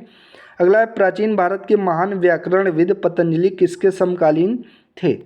तो पतंजलि जो कि पुष्यमित्र शुंग के समकालीन थे। Option number C right answer है। तो प्राचीन भारत के महान व्याकरणविद पतंजलि शुंग राजवंश के संस्थापक पुष्यमित्र शुंग के राजपुरोहित थे। उन्होंने पाणिनि की अष्टाध्यायी नामक पुरातन व्याकरण ग्रंथ पर महाभाष्य नामक टीका लिखा है। अयोध्या अभिलेख से पुष्यमित्र शुंग के 2 बार अश्वमेध यज्ञ करने की जानकारी प्राप्त होती है, जिन्हें संपन्न कराने का श्रेय महर्षि पतंजलि को दिया जाता है। ध्यान रखेंगे। अगला है, कनिष्क प्रथम के शासनकाल के दौरान कौन सा प्रसिद्ध आयुर्वेद विद्वान रहता था? तो कनिष्क प्रथम के शासनकाल के दौरान प्रसिद्ध आयुर्वेद विद्वान चरक रहता था। Option number C correct answer है। इसकी व्याख्या देखें तो चरक एवं महर्षि एवं आयुर्वेद विद्वान के रूप में विख्यात थे। वे कुषाण राज्य के राजवैद्य थे। इन्हें आयुर्वेद के पितामह के रूप में भी जाना जाता है। इनके द्वारा रचित चरक संहिता एक प्रसिद्ध आयुर्वेद ग्रंथ है। ये कुषाण साम्राज्य के संस्थापक कनिष्क प्रथम 78 ईसा से 105 ईस्वी के दरबार में रहते थे। ध्यान रखेंगे आप सभी लोग। अगला, कुषाण मूलतः कहाँ के निवासी थे? तो ये मूलतः चीनी तुर्किस्तान के निवासी थे। कुषाण मूलतः चीन के तुर्किस्तान के निवासी थे। चीन पर कब्जा करने में असफल होने के कारण ये मध्य एशिया में जाकर बस गए थे। ये यूची जाति के थे। कुषाणों में सबसे महत्वपूर्ण शासक कनिष्क था, जिसने भारत पर शासन किया। पेशावर और मथुरा को इसने अपनी राजधानी बनाया था। ध्यान रखेंगे। अगला टॉपिक है गुप्त एवं गुप्तोत्तर साम्राज्य। तो इसका पहला सवाल है, निम्नलिखित में से किस शासक के दरबार में बहुत से विद्वानों को नवरत्न के रूप में अलंकृत किया गया था? तो ये चंद्रगुप्त द्वितीय के दरबार में अलंकृत किया गया था। इसकी व्याख्या देखें तो चंद्रगुप्त द्वितीय, जिसका शासनकाल 375 ईस्वी से लेकर 415 ईस्वी तक था, इसके दरबार में बहुत से विद्वानों को नवरत्न के रूप में अलंकृत किया गया था। नवरत्नों की बात करें तो इसमें सम्मिलित विद्वान धर्मांतर, छपड़क, अमर सिंह, शंकु, घटकरपर, कालिदास, वेताल भट्ट, वररुचि और वराहमिहिर उज्जैन में विक्रमादित्य के दरबार में थे। चंद्रगुप्त द्वितीय ने विक्रमादित्य की उपाधि भी धारण की थी। ध्यान रखेंगे आप सभी लोग। अगला है, हर्षवर्धन के शासनकाल के दौरान निम्नलिखित में से कौन सी नई राजधानी थी जो थानेश्वर से स्थानांतरित हुई थी? तो थानेश्वर से कन्नौज राजधानी स्थानांतरित हुई थी। Option number D right option है। ये यूपीडब्ल्यूएससी पीटी में पूछा गया क्वेश्चन है। इसकी व्याख्या देखें तो हर्षवर्धन प्राचीन उत्तर भारत का एक सम्राट था जिसने 606 ईस्वी से लेकर 647 ईस्वी तक शासन किया। यह पुष्यभूत वंश का था। इन्होंने अपने शासनकाल में अपनी राजधानी थानेश्वर से कन्नौज स्थानांतरित की थी। ध्यान रखेंगे। अगला है, निम्नलिखित में से किस शासक के दरबारी कवि हरिसेन थे? तो हरिसेन जो कि समुद्रगुप्त के दरबारी कवि थे। इंपॉर्टेंट क्वेश्चन है ये। Option number B right option है। हरिसेन समुद्रगुप्त का दरबारी कवि था। ये 4वीं शताब्दी के संस्कृत के महान कवि और गुप्त सम्राट समुद्रगुप्त के मंत्री थे। इनके द्वारा ही प्रयाग प्रशस्ति की रचना की गई थी। प्रयाग प्रशस्ति गुप्त वंश के राजनीतिक इतिहास के बारे में जानने के लिए महत्वपूर्ण अभिलेखीय स्रोतों में से एक है। समुद्रगुप्त चंद्रगुप्त प्रथम का पुत्र और उत्तराधिकारी था और गुप्त वंश का सबसे महान शासक था। तो ध्यान रखेंगे यहाँ पे ये इम्पोर्टेंट है कि प्रयाग प्रशस्ति की रचना किसके द्वारा की गई थी? तो प्रयाग प्रशस्ति की रचना जो कि हरिसेन के द्वारा की गई थी। ध्यान रखेंगे। अगला है, भारतीय इतिहास में धन्वंतरी कौन थे? तो भारतीय इतिहास में धन्वंतरी चंद्रगुप्त विक्रमादित्य की सभा को सुशोभित करने वाले प्रसिद्ध चिकित्सक थे। ऑप्शन नंबर बी इसका राइट ऑप्शन हो जाएगा। इसके अंतर्गत डिटेल में देखें तो भारतीय इतिहास में प्रसिद्ध चिकित्सक धन्वंतरी गुप्त वंश के तापी शासक चंद्रगुप्त विक्रमादित्य 375 ईस्वी से 415 ईस्वी के दरबार में रहते थे। ये शल्य क्रिया के प्रवर्तक एवं प्रसिद्ध आयुर्वेदाचार्य थे। चंद्रगुप्त विक्रमादित्य के दरबार में 9 रत्नों में से एक धन्वंतरी थे। अन्य छपड़क, शंकु, वेताल भट्ट, घटकरपर, वररुचि, अमर सिंह, वराहमिहिर एवं कालिदास थे। ध्यान रखेंगे। अगला है, विक्रम संवत कब से प्रारंभ हुआ? तो 57 ईसा पूर्व विक्रम संवत प्रारंभ हुआ। विक्रम संवत अत्यंत प्राचीन संवत है। विक्रम संवत का प्रणेता सम्राट विक्रमादित्य को माना जाता है, जिन्होंने लगभग 57 ईसा पूर्व विक्रम संवत का प्रारंभ किया था। यहाँ पे संवत है, प्रारंभ कब हुए, प्रणेता उनके कौन कौन से हैं, इस बारे में जानते हैं। तो विक्रम संवत जो कि 57 ईसा पूर्व विक्रमादित्य के द्वारा शुरू किया गया। वहीं शक संवत 78 ईसा पूर्व जो कि कनिष्क के द्वारा शुरू किया गया। हिजरी संवत जो कि 622 ईस्वी में मोहम्मद साहब के द्वारा शुरू किया गया था। तो ये आप लोग ध्यान रखेंगे, इससे भी क्वेश्चन आपका पूछा जा सकता है, इम्पॉर्टेंट है ये। अगला है, खगोलविद वराहमिहिर और कवि कालिदास किसके दरबार का हिस्सा थे? तो ये अभी पढ़ा है, विक्रमादित्य के दरबार का हिस्सा थे। Option number A correct option हो जाएगा। खगोलविद वराहमिहिर और कवि कालिदास चंद्रगुप्त द्वितीय यानी कि विक्रमादित्य के शासनकाल में प्रमुख कवि थे। समुद्रगुप्त का उत्तराधिकारी चंद्रगुप्त द्वितीय था। चंद्रगुप्त द्वितीय का अन्य नाम देवगुप्त, देवराज, देवश्री तथा उपाधियां विक्रमांक, विक्रमादित्य व परम भागवत थी। चंद्रगुप्त के दरबार में 9 विद्वानों की मंडली निवास करती थी। फिर बताते हैं, कालिदास, धन्वंतरी, छपड़क, अमर सिंह, शंकु, वेताल भट्ट, घटकरपर, वराहमिहिर और वररुचि। ध्यान रखेंगे आप सभी लोग। अगला है, हर्षवर्धन ने 5 इंडीज को अपने नियंत्रण में लिया। इनमें से कौन 5 इंडीज था? तो ये पंजाब, कन्नौज, बंगाल, बिहार और उड़ीसा 5 इंडीज में था। Option number B right option हो जाएगा। इसकी व्याख्या देखें तो हर्षवर्धन पुष्यभूत वंश का महान राजा था। इसने 606 से 647 ईस्वी तक शासन किया। वेन सांग के अनुसार हर्ष ने उत्तर के 5 राज्यों जिसमें पंजाब, कन्नौज, बंगाल, बिहार, मिथिला और उड़ीसा तक अधिकार किया है। हर्षवर्धन ने कन्नौज को राजधानी बनाया है। यह एक अच्छा नाटककार और कवि भी था। इन्होंने नागानंद, रत्नावली और प्रियदर्शिका नामक नाटक की रचना की है। ये विद्वान संभवतः उज्जैन दरबार को संबोधित करते थे जो चंद्रगुप्त की द्वितीय राजधानी थी। इंपॉर्टेंट क्वेश्चन इससे ये पूछा जा सकता है कि नागानंद रत्नावली और प्रियदर्शिका की रचना किसके द्वारा की गई है? तो ये हर्षवर्धन के द्वारा की गई है, ध्यान रखेंगे आप सभी लोग। वह स्थल जहाँ हर्षवर्धन ने बौद्ध महासम्मेलन का आयोजन किया था, तो प्रयाग में हर्ष के द्वारा बौद्ध महासम्मेलन का आयोजन किया गया था। Option number B right option है। प्रयाग वह स्थल है जहाँ हर्षवर्धन ने बौद्ध महासम्मेलन का आयोजन किया था। कहा जाता है कि वह हर 5वें वर्ष प्रयागराज में महामोक्ष परिषद का आयोजन करता था तथा भारी दान करता था। वर्तमान में इस महामोक्ष परिषद को कुंभ के तौर पर देखा जा सकता है, ध्यान रखेंगे। अगला है कन्नौज से पूर्व हर्षवर्धन कहाँ का शासक था? तो कन्नौज से पूर्व हर्षवर्धन थानेश्वर का शासक था, ध्यान रखेंगे। Option number D correct option है। हर्षवर्धन अंतिम हिंदू सम्राट था जिसने कश्मीर को छोड़कर समस्त उत्तरी भारत पर राज्य किया। हर्षवर्धन 606 ईस्वी में थानेश्वर के सिंहासन पर बैठा था तथा बाद में इसने अपनी राजधानी कन्नौज बना लिया था, यानी कि थानेश्वर से कन्नौज राजधानी स्थानांतरित कर ली थी, ध्यान रखेंगे आप सभी लोग। अगला गुप्त काल के प्रसिद्ध महिला शासक कौन थी? इंपॉर्टेंट है। तो प्रभावती गुप्ता जो कि गुप्त काल की प्रसिद्ध महिला शासिका थी। Option number B correct option हो जाएगा। गुप्त काल की प्रसिद्ध महिला शासिका प्रभावती गुप्ता थी। प्रभावती गुप्ता गुप्त वंश के शासक चंद्रगुप्त द्वितीय की पुत्री थी। इनका विवाह वाकाटक वंश महाराष्ट्र के शासक रुद्रसेन द्वितीय से हुआ था। इसका प्रमाण प्रभावती गुप्ता के पूना ताम्रपत्र से प्राप्त होता है। उन्होंने अपने पति रुद्रसेन द्वितीय की मृत्युपरांत स्वयं अपने पुत्र प्रवरसेन द्वितीय की संरक्षिका बनकर शासन को संभाला था। अगला है राजपूत राजवंश। तो इसका क्वेश्चन है 12वीं शताब्दी के आरंभ में दिल्ली पर किसका शासन था? तो तोमर वंश का शासन था। Option number A correct option हो जाएगा। 12वीं शताब्दी के आरंभ में दिल्ली पर तोमर राजवंश का शासन था। अनंगपाल दिल्ली के तोमर वंश के संस्थापक थे। इस वंश के अंतिम शासक तेजपाल द्वितीय थे।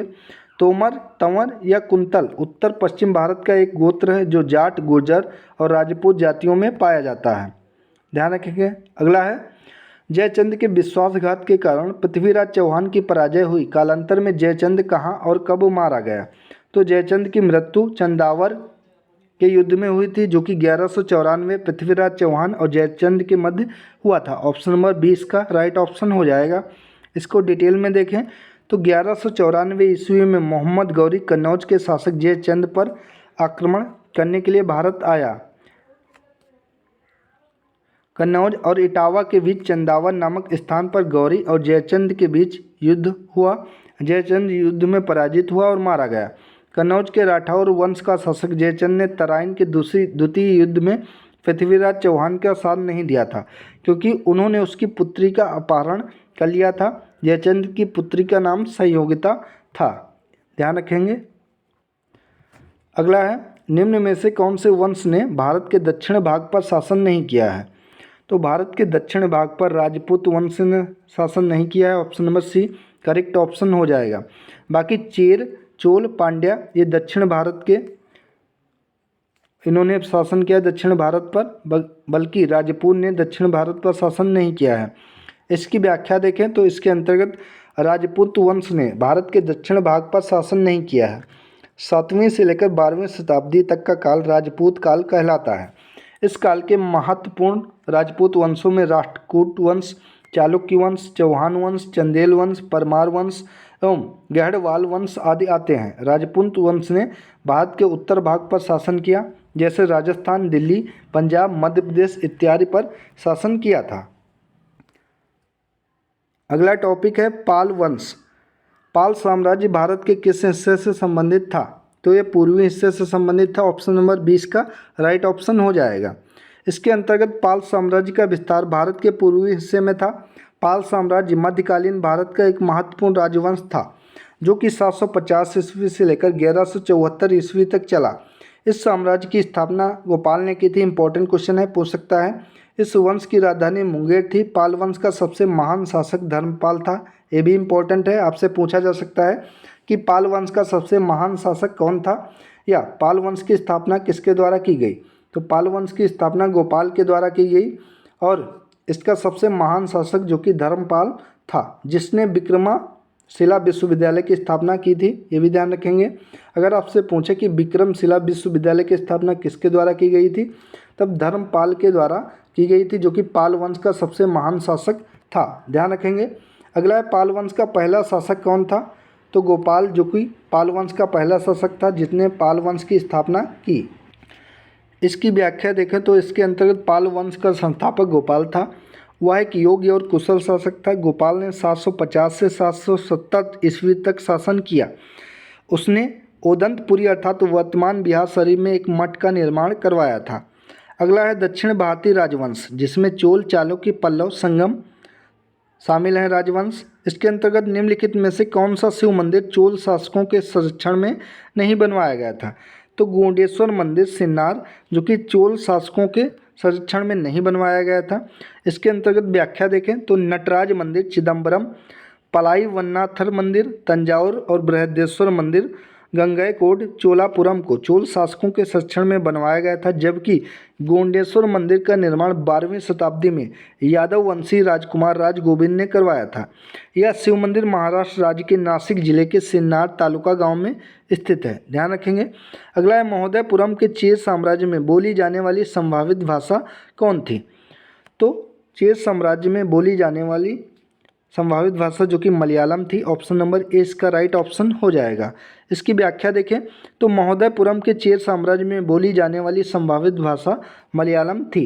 महोदयपुरम में चेर साम्राज्य की स्थापना 10वीं शताब्दी में दक्षिण पश्चिमी प्रायद्वीपीय हिस्सों में की गई थी, जो वर्तमान केरल का हिस्सा था। इसके शासकों ने अपने उत्कीर्णन में मलयालम भाषा का प्रयोग किया। जिस अवधि में संगम साहित्य संकलित किया गया था उसे संगम काल के रूप में जाना जाता है। संगम काल के दौरान 3 प्रमुख तमिल राज्य चेर, चोल और पांड्या थे। ये भी ध्यान रखेंगे। अगला सिंचाई के लिए 16 मील लंबी चोल झील का निर्माण इनमें से किस चोल शासक ने करवाया था? तो राजेंद्र प्रथम के द्वारा सिंचाई के लिए 16 मील लंबी चोल झील का निर्माण करवाया गया था। इसके अंतर्गत व्याख्या देखें तो सिंचाई के लिए 16 मील लंबी चोल मंडलम झील का निर्माण राजेंद्र प्रथम, जिसका शासनकाल 1014 ईस्वी से लेकर 1044 ईस्वी इन्होंने करवाया था। इसकी अन्य उपलब्धियां लंका के अभियान को पूर्ण कर राजा महेंद्र को बंदी बनाना तथा पांड्य व केरल राज्यों में प्रतिनिधि मंडल भेजना और गंगैकोंड पंडित की उपाधि धारण करना था। ये भी ध्यान रखेंगे आप सभी लोग। अगला है कौन सा साहित्य संगम साहित्य के रूप में प्रसिद्ध है? इंपॉर्टेंट क्वेश्चन है। तो तमिल साहित्य जो कि संगम साहित्य के रूप में प्रसिद्ध है। ऑप्शन नंबर ए इसका राइट ऑप्शन हो जाएगा। व्याख्या देखें तो तमिल भाषा में लिखे गए प्राचीन साहित्य को ही संगम साहित्य कहा जाता है। सर्वप्रथम इन परिषदों का आयोजन पांड्या राजाओं के राजकीय संरक्षण में किया गया था। संगम का महत्वपूर्ण कार्य होता था उन कवियों तथा लेखकों की रचनाओं का अवलोकन करना जो अपनी रचनाओं को प्रकाशित करना चाहते थे। ध्यान रखेंगे ये। अगला है चोल अभिलेखों के अनुसार जैन सभाओं को दान में दिए जाने वाले भूमि को क्या कहा जाता था? तो इसे कहा जाता था पल्ली छादम। Option number C correct option है। इसकी व्याख्या देखते हैं तो चोल अभिलेखों के अनुसार चोल काल में भूमि जो दान में दी जाती थी उसका विवरण निम्नवत था। वेल्लानगाई, इसे गैर ब्राह्मण किसान स्वामी की भूमि कहा जाता था। ब्रह्मादे, ब्राह्मणों को उपहार में दी जाने वाली भूमि, इसे कहा जाता था। शालाभोग, किसी विद्यालय के रखरखाव के लिए दी जाने वाली भूमि को कहा जाता था। पल्लीच्छादम, इसे जैन संस्थाओं को दान में दी जाने वाली भूमि को कहा जाता था। देवदान या तिरुनमट्टकानी, किसी मंदिर को उपहार में दी गई भूमि को कहा जाता था। चोल प्रशासन में भाग लेने वाले उच्च पदाधिकारियों को पेरुंदरम एवं निम्न श्रेणी के पदाधिकारियों को सेरुंदन कहा जाता था। ये इंपॉर्टेंट है, पूछ सकता है। ध्यान रखेंगे कि चोल प्रशासन में भाग लेने वाले उच्च पदाधिकारियों को पेरुंदरम कहा जाता था एवं निम्न श्रेणी के पदाधिकारियों को सेरुंदन कहा जाता था। ध्यान रखेंगे। अगला है प्राचीन काल साहित्य एवं साहित्यकार। तो प्राचीन संस्कृत ग्रंथ लीलावती किस विषय पर लिखा गया है? तो लीलावती जो कि गणित विषय पर लिखा गया। ऑप्शन नंबर सी इसका राइट ऑप्शन हो जाएगा। प्रसिद्ध ग्रंथ लीलावती का विषय गणित और खगोल शास्त्र है। यह एक प्राचीन ग्रंथ है जो भारतीय गणितज्ञ भास्कर द्वितीय द्वारा लिखा गया है। उल्लेखनीय है कि साल 2020 में केंद्रीय शिक्षा मंत्री द्वारा लीलावती पुरस्कार का शुभारंभ किया गया, जो कि महिला सशक्तिकरण के मद्देनज़र अखिल भारतीय तकनीकी शिक्षा परिषद यानी कि AICTE का एक अभिनव शिक्षा कार्यक्रम है। इसमें 625 श्लोक हैं। साथ ही यह सिद्धांत शिरोमणि का एक अंग भी माना जाता है। अगला है मालविकाग्निमित्रम पुस्तक किसके द्वारा लिखी गई? तो इस पुस्तक की रचना कालिदास के द्वारा की गई। Option number D right option है। यहाँ पे कुछ पुस्तकें हैं एवं उनके लेखक हैं। मालविकाग्निमित्रम इसकी रचना कालिदास के द्वारा की गई। 10 कुमार चरितम डांडी की रचना है। स्वप्नवास दत्ता ये महाकवि भास की रचना है। किरातार्जुनीयम ये भारवी की रचना है, ध्यान रखेंगे। अभिज्ञान शाकुंतलम किताब के लेखक कौन है? तो कालिदास की रचना अभिज्ञान शाकुंतलम है, इंपॉर्टेंट है। Option number C correct option है। यहाँ पे कुछ पुस्तकें दी गई हैं, प्राचीन पुस्तकें, और उनके लेखक हैं, उनको देखते हैं। तो अष्टाध्यायी की रचना पाणिनि के द्वारा की गई है। रामायण की रचना वाल्मीकि के द्वारा की गई है। महाभारत की रचना वेद व्यास के द्वारा की गई है। महाभाष्य की रचना पतंजलि के द्वारा की गई है। अभिज्ञान शाकुंतलम कालिदास की है। रघुवंशम भी कालिदास की रचना है। विष्णु शर्मा पंचतंत्र इंपॉर्टेंट क्वेश्चन है, विष्णु शर्मा के द्वारा रचित पंचतंत्र है। कामसूत्र जो कि वात्स्यायन की रचना है। सूर्य सिद्धांत आर्यभट्ट की रचना है। बुद्ध चरित जो कि अश्वघोष की रचना है। पृथ्वीराज रासो चंद्रवरदाई की रचना है। गीत गोविंद जो कि जयदेव की रचना है। इंपॉर्टेंट ये सभी रचनाएं हैं, एक बार फिर से इसको रिवाइज कर लेते हैं। तो अष्टाध्यायी जो कि पाणिनि की रचना है। रामायण वाल्मीकि की रचना है। महाभारत वेदव्यास की रचना है। महाभाष्य पतंजलि की रचना है। अभिज्ञान शाकुंतलम कालिदास की रचना है। रघुवंशम कालिदास की रचना है। पंचतंत्र विष्णु शर्मा की रचना है। कामसूत्र वात्स्यायन की रचना है। सूर्य सिद्धांत आर्यभट्ट की रचना है। बुद्ध चरित अश्वघोष की रचना है। पृथ्वीराज रासो चंद्रवरदाई की रचना है। और गीत गोविंद जयदेव की रचना है। ये सभी दोस्तों जितनी रचनाएं हैं सभी इम्पोर्टेंट हैं। इन रचनाओं में से एक रचना आपके हर एक एग्जाम में पूछी जा सकती है या पूछी गई भी है। अगला क्वेश्चन है कादम्बरी के लेखक कौन है? तो कादम्बरी की रचना बाणभट्ट के द्वारा की गई है। Option number D correct option है। कादम्बरी संस्कृत साहित्य का महान आख्यायिका है। इसके रचनाकार बाणभट्ट हैं। इन्होंने हर्षचरित की रचना की है। अगर आपसे पूछे कि हर्षचरित की रचना किसके द्वारा की गई है, तब आपका आंसर हो जाएगा बाणभट्ट के द्वारा हर्षचरित की रचना की गई है। ये भी इम्पोर्टेंट है। अगला है विशाख दत्त द्वारा लिखित मुद्रा राक्षस कौन सी भाषा में लिखी गई है? तो मुद्रा राक्षस जो कि संस्कृत भाषा में लिखी गई है। सी इसका करेक्ट ऑप्शन हो जाएगा। इसके अंतर्गत देखें तो मुद्रा राक्षस 4वीं शताब्दी ईसा पूर्व में रचित संस्कृत का ऐतिहासिक नाटक है। इसके रचयिता विशाख दत्त हैं। इसमें चाणक्य और चंद्रगुप्त की राजनीतिक सफलताओं का विश्लेषण किया गया है। इस ऐतिहासिक नाटक को हिंदी में रूपांतरित करने का श्रेय भारतेंदु हरिश्चंद्र को प्राप्त है। इम्पोर्टेंट है ये। अगला है मेगास्थनीज जिसने भारत के बारे में प्रसिद्ध ग्रंथ इंडिका लिखी है, वह मूल रूप से किस देश का निवासी था? तो मेगास्थनीज जो कि ग्रीस का निवासी था। Option number B correct option है। इसकी व्याख्या देखते हैं। तो मेगास्थनीज चंद्रगुप्त मौर्य के दरबार में 304 ईसा पूर्व में आया था। उसने जो कुछ भारत में देखा उसका वर्णन उसने इंडिका नामक पुस्तक में किया है। मेगास्थनीज यूनान ग्रीस का निवासी था। सेल्यूकस का राजदूत बनकर भारत आया था, ध्यान रखेंगे। अगला टॉपिक है प्राचीन काल स्थापत्य कला, चित्रकला या संगीत कला। प्रसिद्ध विरूपाक्ष मंदिर कहाँ पर स्थित है? तो ये हम्पी में स्थित है। Option number D correct option है।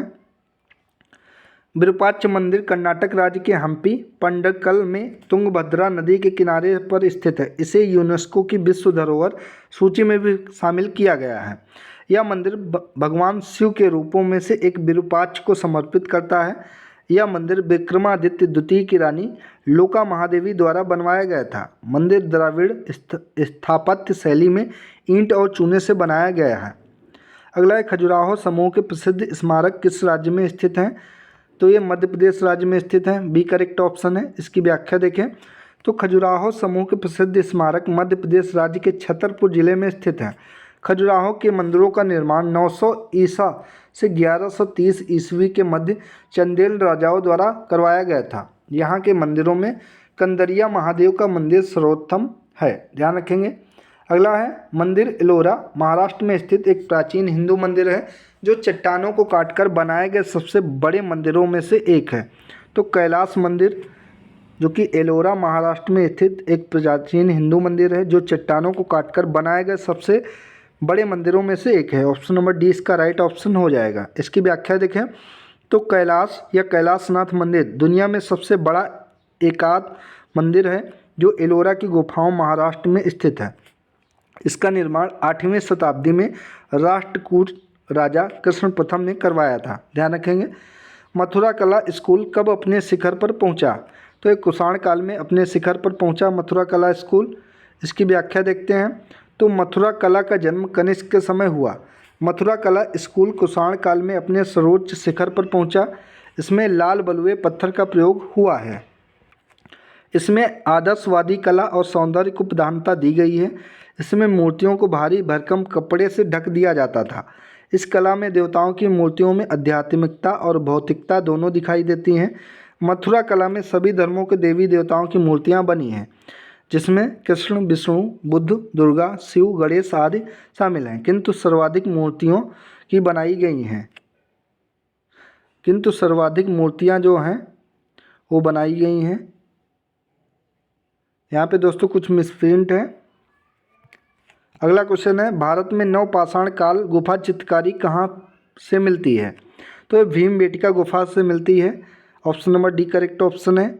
इसकी डिटेल देखें तो भारत में नवपाषाण 7000 ईसा पूर्व गुफा चित्रकारी मध्य प्रदेश के रायसेन जिले की भीमबेटका से मिली है। मानव शरीर ढकने के लिए पशु चर्म, पत्तों एवं छालों का प्रयोग करता था, परंतु इस काल में उसने वस्त्र निर्माण सीख लिया। भीमबेटका में प्रयुक्त रंग तथा तथ्य की पुष्टि करते हैं कि उसने वस्त्रों को रंगने की शुरुआत की थी। अगला, प्रागैतिहासिक काल की चित्रकारी वाली प्रसिद्ध पंचमुखी गुफाएं निम्नलिखित में से किस जिले में स्थित हैं? तो ये सोनभद्र उत्तर प्रदेश में स्थित है। ऑप्शन नंबर सी इसका राइट ऑप्शन हो जाएगा।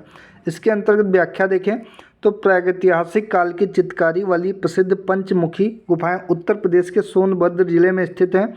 ये विंध्याचल और कैमूर श्रेणियों के गुफा आश्रयों में स्थित हैं और लगभग 250 रॉक कला पेंटिंग है। लक्ष्मण, पंचमुखी, कौवा खोह और लखमा के गुफा आश्रयों में पेंटिंग उल्लेखनीय है।